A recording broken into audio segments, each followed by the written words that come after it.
Welcome.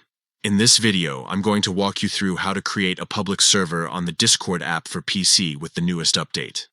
If you've been wanting to set up your own community space where people can connect, chat, or share interests, this tutorial will guide you step by step. First, make sure you have the Discord application open on your computer and that you're logged in. On the left-hand side of the app, you'll see a vertical sidebar with all your servers. At the very bottom of that sidebar is a small plus icon. Go ahead and click on that plus icon to start building your brand new server.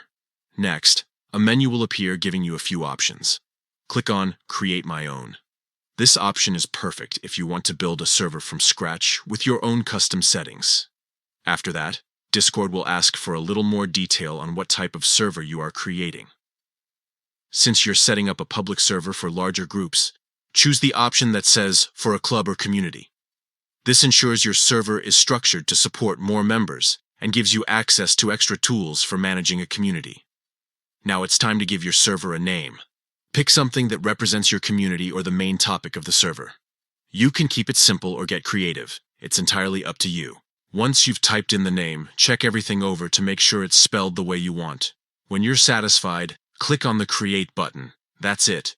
Your brand new public server is now set up. You should see it appear in your server list on the left sidebar of the Discord app.